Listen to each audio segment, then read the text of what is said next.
Harry and Meghan have been bumped down the pecking order when you go to the website. I want to start with this hilarious story. Apparently, palace officials have been trying their hardest to strip Harry of. The internet lit up with unconfirmed buzz that Buckingham Palace has kicked off a hard review of royal titles, and within the same breath, trackers and tipsters claim Prince Harry bolted for London on a last-minute jet. Reports say phones rang off the hook at Clarence House, aides whispering about a constitutional tidy-up, while fans flooded timelines with one question: is this the moment the crown draws a line? He says Palace Confidential is my favourite source for royal news, and quite right, not that we're biased. Harry said in his BBC interview that he was forced to step away from royal duty due to security concerns. I thought Harry and Meghan had decided to leave royal duty before the security assessment that According to the chatter, Harry was seen leaving California without cameras, without a smile, and without Mag Just, a tense Duke heading straight into the storm. Insiders insist this isn't a press spat. It's a power play, with Parliament talks swirling, senior courtiers circling, and family loyalties tested in real time. The mood: electric, brittle, combustible. Royal watchers swear William's camp is calm and silent, which somehow feels louder than any statement, while Team Sussex is said to be bracing for impact. None of this is confirmed on the record, but the timing is explosive. A palace phrase about streamlining. Key: a son in transit, a father guarding the institution's future. If true, the next 24 hours could rewrite the rules of modern royalty. Buckle up, because tonight, even the corridors of the palace sound again quietly. The way royal storms always do, with whispers no louder than the ticking of a clock in a palace corridor. Early morning London was still half asleep when the first alert hit. British media inboxes: Buckingham Palace had convened an unscheduled meeting of senior courtiers. At first, no one paid attention. Meetings happen every week. But then came the second message, the one that set the internet ablaze. A review of royal titles for non-working members was officially underway. That single line was enough to set off tremors across continents. Journalists scrambled, commentators speculated. And somewhere in California, Prince Harry was said to have thrown his phone on the table in disbelief. He had been expecting something. Yes, maybe a statement about protocol, maybe another polite distancing. But this was different. For years, he'd brushed off headlines, thinking the palace would never cross that final line. Not after everything his mother went through, not after the world had watched him grow up under flashbulbs and grief. Yet the message was clear now. The gloves were off, and this was no longer a family argument. It was a political move wrapped in royal language. Inside Montecito, the mood reportedly shifted from calm to crisis in seconds. Meghan was said to be pacing near the kitchen island, her expression a mix of anger and disbelief. One source close to the couple claimed she asked repeatedly, "Why now?" Harry didn't answer. He just stared at the television, watching the BBC ticker scroll the words royal titles under review. That phrase hung in the air like smoke. To the world, it sounded like simple bureaucracy. To Harry, it felt like exile all over again. By mid-morning, the phone call started. A few friends reached out, urging him to stay calm, reminding him that palace procedures take months. But another call changed everything: a short, tense conversation with his father's private secretary. The message was polite, formal, and devastating. His Majesty will be in residence at Clarence House tomorrow. If the Duke wishes to discuss the matter, arrangements can be made upon arrival. No reassurance, no explanation. Just an invitation with the weight of centuries behind it. Witnesses at Santa Barbara Airport later described a sleek private jet departing under unusually tight security. They said Harry looked pale, tired, and alone. There was no Netflix crew, no entourage, not even a smile for the photographers who caught a glimpse of him walking briskly up the stairs. This wasn't a media trip. It was something heavier. As the engines roared to life, people online began tracking the flight in real time, turning it into a global spectacle. Within hours, hashtags like #RoyalReckoning and #HarryReturns began trending worldwide. Meanwhile, across the Atlantic, London buzzed with an uneasy energy. Palace staff, trained for silence, whispered in hallways. Journalists gathered near Clarence House, unsure if they were covering a routine meeting or a historical rupture. Royal watchers debated endlessly on morning shows, some insisting this was a long overdue correction, others calling it a cruel humiliation. And amid it all, King Charles maintained his usual schedule, smiling faintly as he greeted dignitaries at a charity event, refusing to answer questions. The calm only made the tension worse. That evening, as the city lights flickered on, the British press went into overdrive. One newspaper quoted a senior palace aide saying the decision wasn't personal, merely an administrative clarification of status. Another paper claimed Prince William had been quietly consulted for months, pushing the idea of modernizing the monarchy by streamlining non-working members. Social media, of course, didn't buy the diplomacy. To them, this was the ultimate royal betrayal, father choosing the crown over his son. Inside the palace walls, things were far less composed. Aides reportedly argued over how to handle the optics. Some urged transparency, fearing the story would spiral out of control. Others insisted on silence, the age-old strategy of royal endurance. But beneath the polished calm, there was unease. The royal family had always prided itself on discretion, yet somehow, every detail of this review was leaking to the press in real time. Even veteran courtiers began to suspect deliberate orchestration, a controlled burn to prepare the public for something bigger. In California, Meghan called her lawyers. She wasn't taking any chances. One insider said she wanted to understand the legal boundaries, what the monarchy could or couldn't do to a title granted by letters patent. They can't just take it, right? She reportedly asked. The lawyer's pause said everything. Technically, it wasn't easy, but not impossible. Under British law, titles could be removed either by royal decree or parliamentary action. And if Parliament got involved, the process would be public, messy, and irreversible. By the time Harry's jet crossed into British airspace, London was wide awake. Reporters camped outside Heathrow, cameras ready, narrating every movement like it was a national event. Viewers across the world tuned in, watching live feeds of an empty runway. It was absurd, dramatic, and somehow deeply symbolic. One anchor summed it up best. This isn't just about titles, it's about identity, duty, and a family tearing itself apart under the world spotlight. When the plane finally landed, the flashes began instantly. Harry stepped out, head down, no words for anyone. In those few seconds, the contrast was unmistakable. The lost son of a global empire returning not as a prince, but as a man walking into judgment. The ride from the airport to Clarence House was silent, except for the low hum of security vehicles. London streets blurred past, familiar yet foreign, filled with memories of another life. Inside the palace, anticipation crackled like static. Staff hurried through corridors, eyes down, voices hushed. The king had cleared his schedule. William, sources claimed, was already in the building. It wasn't supposed to be a confrontation, yet everyone knew that's what it would become. When Harry finally entered the study, the tension was suffocating. The father looked older than the son remembered. The son looked angrier than the father expected. There were no formal greetings, no titles, just a heavy silence that stretched for what felt like hours before Charles spoke softly. "You've come quickly." Harry's reply was cold. "You gave me no choice." And with that, the conversation that had been brewing for years began.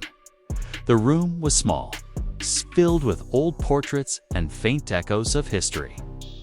Harry stood near the window, hands clenched, eyes fixed on the garden beyond the glass. Charles, seated behind his desk, maintained his calm tone, explaining that the review was part of broader change, is nothing vindictive, just necessary for the future of the monarchy. Harry interrupted before he could finish. Necessary? You're cutting your family apart to save your image. The king didn't raise his voice. I'm protecting the institution, Harry. The same one you walked away from. Outside, journalists speculated wildly about what was happening behind those stone walls, unaware that the argument inside had already turned personal. Harry accused the palace of punishing him for telling the truth, for refusing to play the part of the obedient son. Charles countered that truth had never required spectacle, that pain didn't need to become performance. Somewhere between those words, decades of resentment poured out. Harry spoke of feeling abandoned after his mother's death, of growing up watched but unheard. Charles spoke of duty, the crown's relentless demand for restraint, and how love in their world had to exist quietly or not at all. The argument circled endlessly, rising and falling like waves crashing against marble. At one point, Harry's voice broke. You're not just taking a title, you're taking my children's future. Charles looked away, eyes glistening, but his voice steady. Your children's future is not built on titles, it's built on choices. For a moment, neither of them spoke. The silence was heavier than any argument. Outside, flashes continued. Inside, the air grew colder. Somewhere deep in the palace, a clock chimed the hour. It sounded like the closing of a chapter neither man wanted to end. The walls of Clarence House seemed to hold their breath as the clock struck again. Harry stood in the center of the room, face flushed, chest rising and falling, like someone who had run too far and found nowhere to hide. Charles sat back in his chair, eyes tired, fingers tracing the edge of an old document on his desk. The same desk where decades earlier he had signed letters to a boy at Eton, ending each one with the words, "With love, Papa." Now there was no warmth left in that word, only formality. A soft knock came at the door. An aide leaned in and whispered something. Charles gave a brief nod, then gestured for Harry to sit, but Harry refused. "I'm not here for ceremony," he muttered. The aide withdrew silently. The door closed, and for a brief moment, the quiet returned. Then, without warning, another voice broke through it. "I thought I'd find you here," came a voice from the doorway. Harry turned, and there he was, William, his older brother, framed against the hall light, expression unreadable. The years had made him sharper, colder perhaps, and the tension between them was palpable. Harry's jaw tightened. "Of course you're here. This has your fingerprints all over it." William walked in slowly, his presence commanding without effort. "Don't start," he said quietly. "This isn't the place." Harry laughed bitterly. "The place? You mean the palace? Your palace. Everything here is the place when it suits you." Charles rose slightly from his chair, his voice even. "Enough, both of you." But the years of silence between the brothers had already exploded into sound. "You've been waiting for this, haven't you?" Harry snapped. "You've been waiting for me to lose everything so you can finally have peace." William didn't raise his voice. "That made it worse. Peace isn't what I'm after, Harry. Stability is. The crown can't be dragged into California scandals every other week." That struck hard. Harry stepped forward. "You think I wanted that? You think I enjoy being hunted? You left me no choice. You shut every door. You slammed them yourself," William replied. "And every time someone offered you a way back, you sold it to the press." Charles closed his eyes for a brief second, as if the weight of history itself was pressing on his shoulders. The brothers circled each other like opponents in a fight neither wanted but both needed. Aides outside the door exchanged worried glances as muffled shouts echoed through the corridor. It wasn't supposed to happen like this. This was supposed to be a private reconciliation, not a confrontation heard through centuries-old walls. Inside, the argument only deepened. Harry brought up the past headlines that had vilified him and Meghan, the tabloids that the palace had allegedly ignored. He accused William of leaking stories to protect his own image. William shot back that Harry had become a brand, not a brother. "You traded duty for deals," he said coldly. "Don't act like you were forced." The silence that followed was suffocating. Then Charles spoke again, voice low but heavy with authority. "The world is watching, and you both forget that you carry not just names but symbols. This family has endured because it adapts, because it sacrifices." Harry turned sharply. "Sacrifice? Is that what you call it when you cut off your own son?" Charles didn't flinch. "Sometimes love requires distance, Harry. And sometimes the hardest decision is the right one." Harry shook his head, his voice cracking. "You sound just like the courtiers." "They've gotten to you. They've always gotten to us," William said, almost whispering. "That's the cost of survival." For a moment, none of them spoke. The weight of generations pressed down on the three men, one king, one heir, one exile. The air was thick with resentment and unspoken love. Outside, the rain had begun to fall against the windows, each drop like a metronome counting down the end of something sacred. Eventually, Charles motioned for both of them to sit. Reluctantly, they obeyed. On the desk lay a thin folder stamped with the royal cipher. Harry's eyes caught the heading, "Review of Royal Privileges and Honors." Inside, there were drafts letters from Parliament, notes from advisors, even public opinion polls about the monarchy's modernization. It was all there, laid bare in bureaucratic detachment. Charles opened it slowly, as if unveiling a wound. "This is not punishment," he said softly. "It's transition. The monarchy must reflect the times, and public trust must be restored. You both know this?" Harry leaned forward, voice shaking. "Public trust. This isn't about trust, it's about control. You're cutting out anything that doesn't fit your image of perfection. And you, William, cut in, are destroying everything that kept this family respected." Harry shot him a look that could have frozen fire. Respected or silenced, because those are not the same thing. For a long moment, the room fell into stillness again. The only sound was a faint crackle of a fireplace somewhere down the hall. Charles finally spoke, his tone soft but final. "You will not lose your name. You will always be my son. But the titles, the privileges, those are bound to service. If one no longer serves, the title becomes hollow. The people see that, and they lose faith in all of us." Harry's hands trembled slightly, his eyes glistening. "So that's it? Years of service, the military, everything I gave up for some peace, and you're taking the last thing that connects me to my family." Charles sighed. "I'm giving you peace, Harry, even if you don't see it yet." At that, Harry stood abruptly, pushing the chair back with a harsh scrape. The sound startled even William. "Peace," he said, voice almost breaking. "You don't take peace from someone. You build it. And you just burned the bridge we could have built." The door creaked open again. An aide whispered that the Prime Minister's office had called urgent business related to the constitutional review. Charles excused himself quietly, leaving the brothers alone. The silence between them was almost unbearable. Harry finally spoke, voice barely audible. "You know, this isn't about duty. It's about fear. You're afraid of me. Afraid of what I might say next."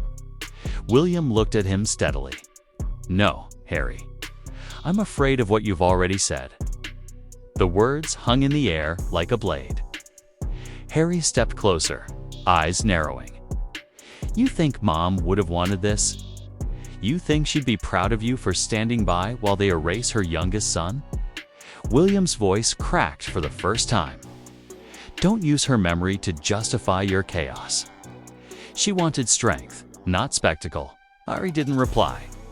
He just stared at his brother, the kind of stare that carried years of betrayal, love, and exhaustion.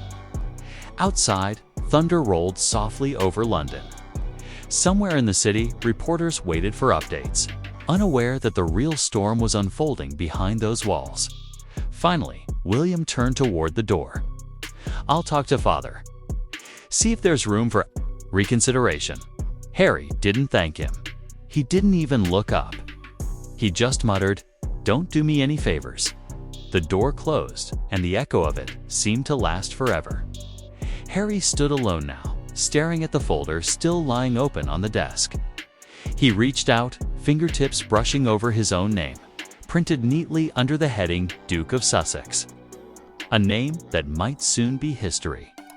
His reflection in the window looked unfamiliar, a man caught between two worlds belonging to neither. Outside, cameras flashed through the rain as the first reports leaked that the confrontation between the royal brothers had turned intense. In Montecito, Meghan's phone buzzed with alerts. The battle lines were drawn, and the war for titles had just turned into something much deeper, fight for identity itself. The storm. Outside London's palace walls showed no sign of stopping. Flashes of lightning cut across the night sky as if echoing the flashes of cameras beyond the gates. Inside, the corridors glowed dimly under antique chandeliers, casting long shadows over portraits of kings who had survived wars, betrayals, and scandals. But tonight, it wasn't foreign powers threatening the crown, it was the Essex family within it. Harry lingered in the study long after his father and brother had gone. His reflection in the window looked like a ghost, half prince, half stranger. Behind him, the folder still lay open on the desk, its pages rustling faintly in the draft from the window. Each page felt like a verdict waiting to be delivered, written in the language of bureaucracy, but drenched in emotion. He picked it up, scanning the cold words that seemed to decide his fate. The phrases felt clinical: reassessment of duties, alignment with constitutional precedent, review of style and address. Nothing about family. Nothing about love. The door creaked softly, breaking his trance. It was Camilla. She entered quietly, her presence steady but cautious, the way one steps into a room filled with invisible glass. Her tone was softer than usual. "He didn't want it to be like this," she said. Harry didn't turn around. Then he shouldn't have done it. Then he shouldn't have done it. Camilla sighed, moving closer. "You know as well as I do that the crown doesn't move because of what it wants.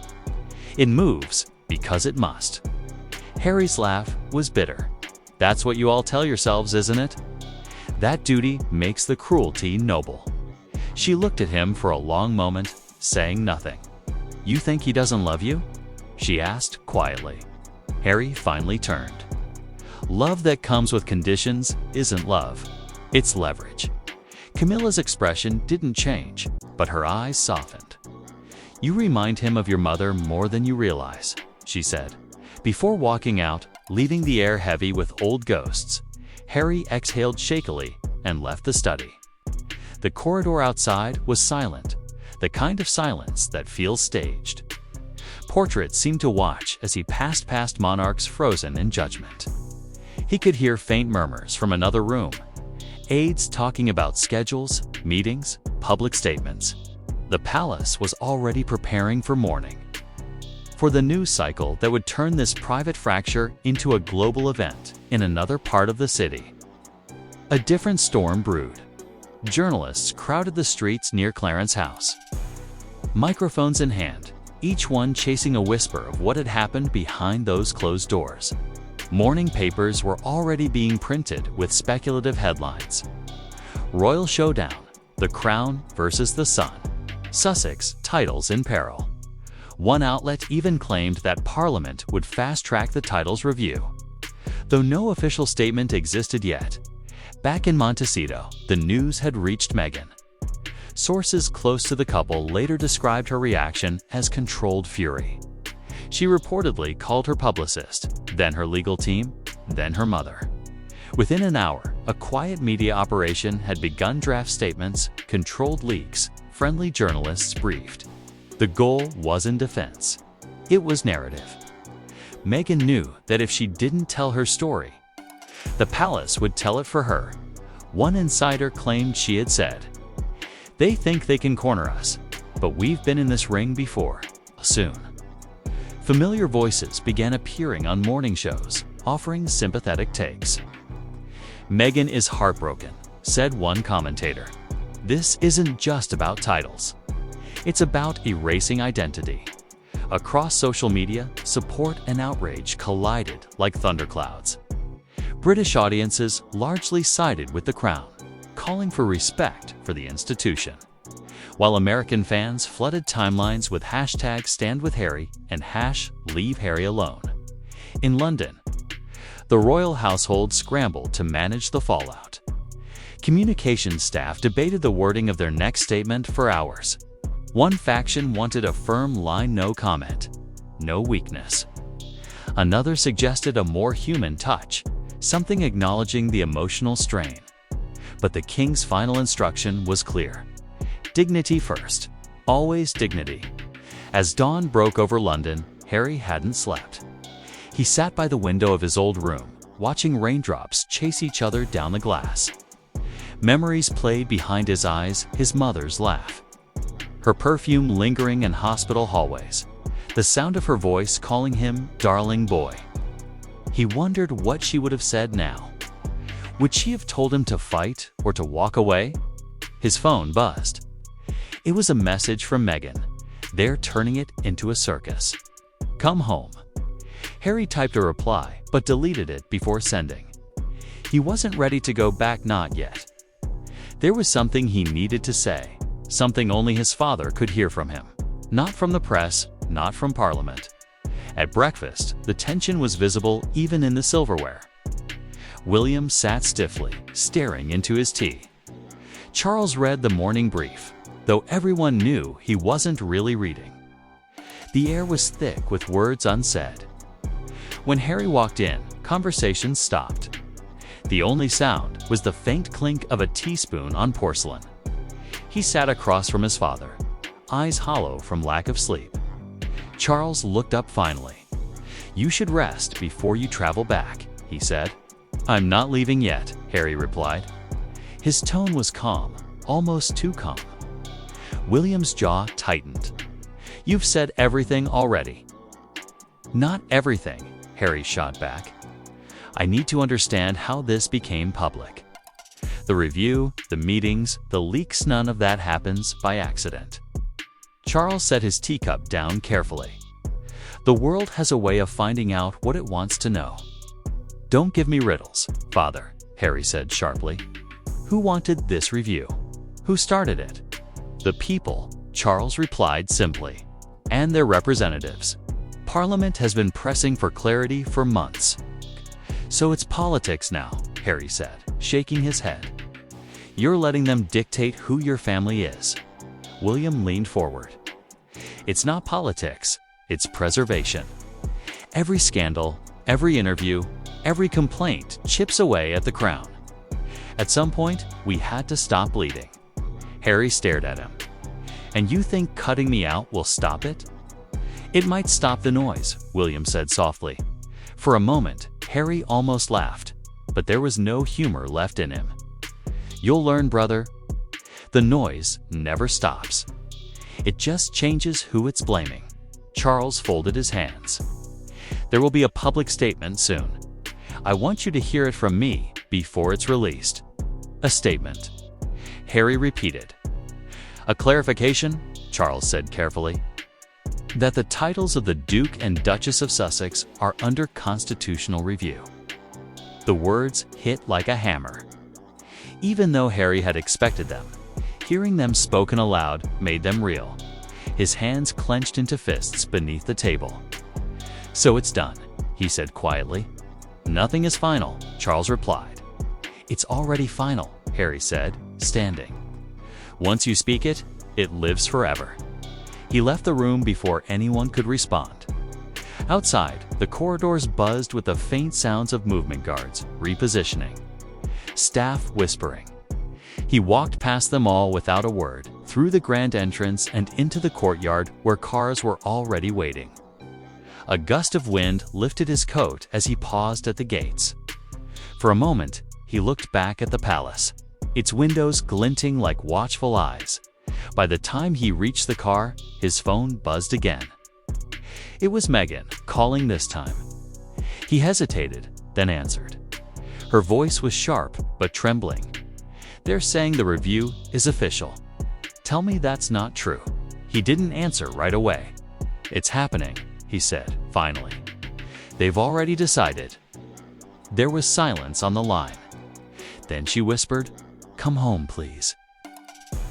Harry closed his eyes, leaning his head back against the seat. "I will, but not yet." Why? Because I need to see this through.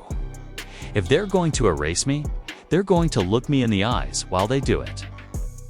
As the car drove off through the wet London streets, the palace loomed behind him like a shadow from another life. Somewhere inside, decisions were being written into history. And in the rain-soaked quiet, the last thread connecting a son to his crown began to fray. The rain had stopped by mid-morning, but London still looked heavy, cloaked in mist and memory. By now, the story had gone global. Every news channel from New York to Sydney was running the same headline. Palace confirms title review underway. Harry's name dominated every screen, every feed, every whispered conversation in cafes. Reporters outside Buckingham Palace jostled for position, shouting questions into microphones that no one would answer. Inside, behind those stone walls, the royal family moved with rehearsed calm, as if denial itself were a duty. Harry sat in a car parked across the street from Clarence's house, watching the crowd through tinted glass. The noise outside was muffled, almost unreal.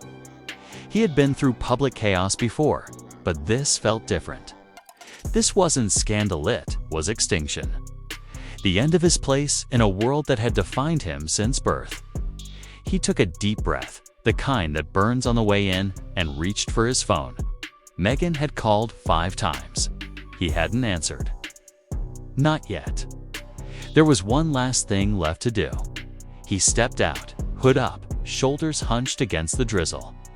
The guards recognized him instantly, but said nothing as he passed.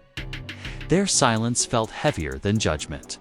Once inside, he found himself face to face with an aide who looked as though she'd seen a ghost. "His Majesty is in the study," she said quietly. "He's expecting you." The same study, the same air. Nothing had changed, and yet everything had. Charles was standing by the fireplace this time, not seated behind the desk. He looked older, wearier, his crown invisible but undeniable. On the table beside him lay a single document, sealed with the royal insignia. Harry didn't need to ask what it was. "So this is it," he said quietly. "No more pretending." Charles didn't look up. "It isn't final yet. It's final the moment you put your name on it." Charles finally turned, his voice soft but resolute. "I never wanted this for you. But you made your choice. My choice." Harry's voice rose slightly. "I chose honesty. I chose freedom. You're punishing me for not playing along." "I'm not punishing you," Charles said. "I'm protecting the crown from becoming a brand war. You turned the family name into a commodity." Harry took a step closer. "I turned it into survival. You think I wanted this circus? The cameras, the gossip, the isolation. You left me no other way to exist." Charles said nothing. The only sound was the faint ticking of a clock on the mantel. Finally, Harry spoke again, his tone breaking. "You could have stopped this. You could have told them to leave us alone." Charles met his eyes. "I could have. But then it would never have stopped." The moment a king bends to public pressure for one child, the institution falls for all. Harry shook his head slowly. The institution over your own son. The institution over myself, Charles replied. The institution over myself, Charles replied. For a long moment, neither of them moved. It was as if the entire history of their bloodline, love, loss, duty, and silence hung between them. Then Charles reached for the document. He hesitated only a second before signing. The scratch of the pen was deafening. Harry stood motionless, eyes locked on the page that ended a dynasty's chapter. When Charles set the pen down, he whispered, "You'll always be my son, with or without title." Harry's jaw tightened, "But not your equal." Charles looked away. "No one ever is."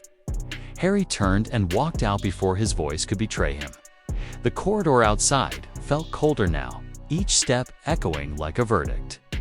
As he passed the portraits of monarchs long dead, he couldn't help but think how many of them had sacrificed blood for legacy. He had just become one more in that line. Outside, the crowd erupted as soon as they saw him. Cameras flashed, questions flew. "Prince Harry, have you been stripped of your titles? Is Meghan coming to London? Do you still speak to your brother?" He didn't answer any of them. He just kept walking, each step slow and deliberate. The rain beginning again in light. Relentless drops. Hours later, when the official statement finally hit every screen. The palace phrased it in their usual careful language. His Majesty. The King, in consultation with Parliament, has approved the constitutional review of royal privileges pertaining to non-working members. All decisions will be enacted in accordance with tradition and public trust. The world didn't need translation. The titles were gone in all but name. In California, Meghan watched it unfold live. According to those close to her, she sat frozen for nearly a minute, then stood abruptly, tears cutting through her composure. "They took it," she whispered. Her mother tried to comfort her, but she waved her off. "They took it from my children." She walked to the window, the Pacific shimmering in the distance, and said quietly, "They think this ends us. It doesn't." Her voice had steel in it now. That night, Harry's flight left Heathrow without ceremony. No reporters were allowed near the runway. The man who had once been prince departed in silence, leaving behind a kingdom that no longer had room for him.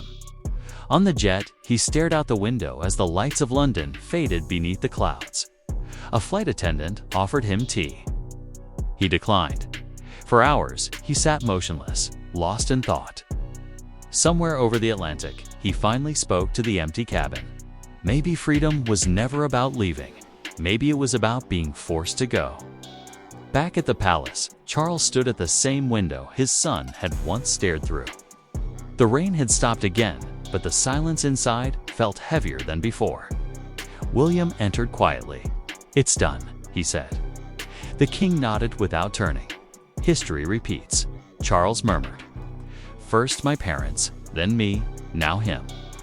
William hesitated. Did we do the right thing? The question hung in the air, unanswered. Across the ocean, Harry's jet touched down in California.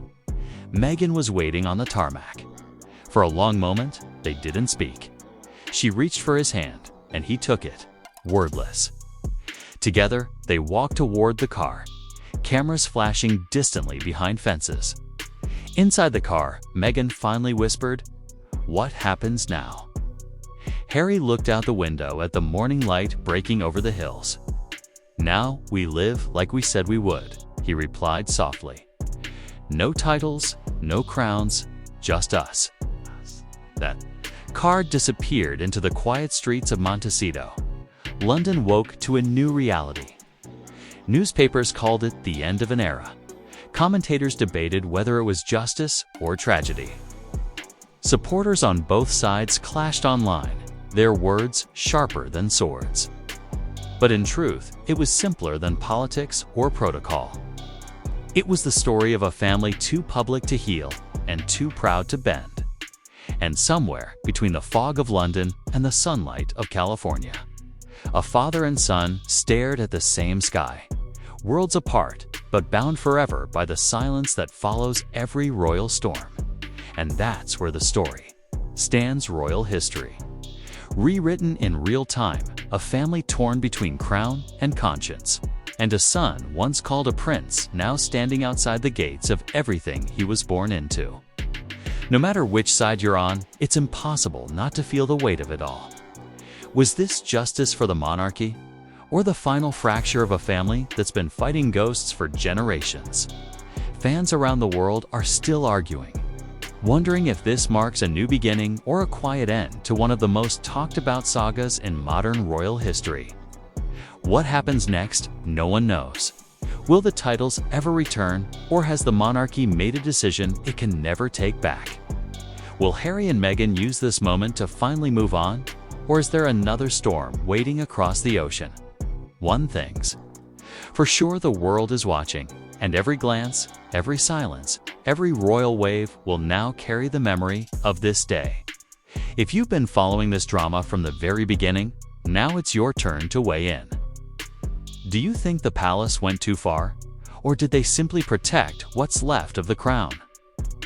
Tell us what you believe down in the comments below. Don't forget to hit that like button, subscribe for more royal revelations, and turn on notifications so you never miss the next twist in this ongoing royal roller coaster. Because if the last few hours have shown us anything, it's that in this family, nothing stays quiet for long.